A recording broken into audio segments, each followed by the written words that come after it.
Hello guys, welcome to another new video of the Mind Feed. I'm your host Vaibhav Kulkarni. So today in this video we are going to see how to remove objects from photo with Photoshop. So guys, if you are new to our channel, do hit the subscribe button and turn on notification bell to get future updates. So the first thing you will need is a photo which you want to remove object from and a Photoshop installer. Now the Photoshop may be of any version, so there is not like any specific version because the feature we are going to use are very basic and default feature, so it can be found in any version of the Photoshop.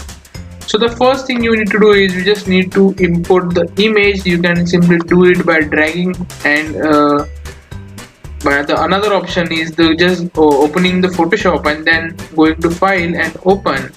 Now once it is done, so you just need to over the your place where you have kept your image. So as for in my case I have kept it on desktop, so I will just simply click on open and you can see that it is open. So now what we have to do is we have to find a feature called spot heal brush tool.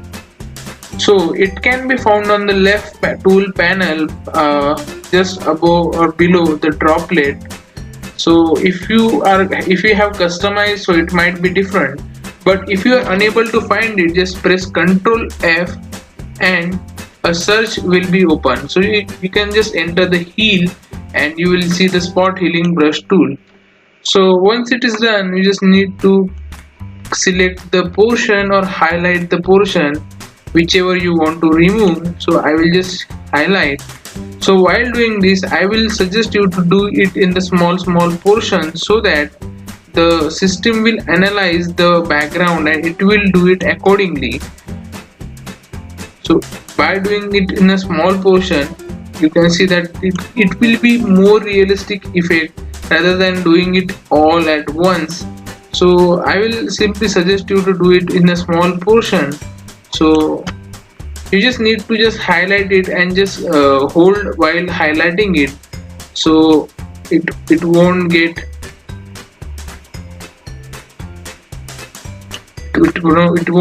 loosed or something like that.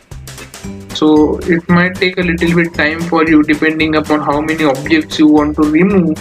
So it's pretty easy, it's nothing hard and it is very simple. So you just need to do this like this, and if you can see that it is not completely removed, so we just remove it again with neat and clean. So you can see it is taking a little bit of time. So now you can see that it is looking very beautiful, as I don't want that person to be in this image. I just wanted to use this as background image for my project. So I can do like this. Now what I can do is I can simply use it as so that the portion over here won't look something different. So I will just do it just to randomize the effect of the wall, and in some cases it might get worse, so just be aware what you are doing. And so it is not looking good, so I will just roll it back. So now it's okay, so it is okay right now. So I will just keep it as it is and just press Ctrl save to save the file, or if you want to save you can just go here and then click save, or if you want to save it as another version and you just don't want to disturb your previous image, so just click on save as and just save image or within any format, PNG or whatever you want. So guys, that's it in this video. If you like this video, to hit that like button. Also don't forget to subscribe to our YouTube channel. We keep making such kind of interesting and beautiful videos. So guys, thank you for watching. See you, bye bye in next video.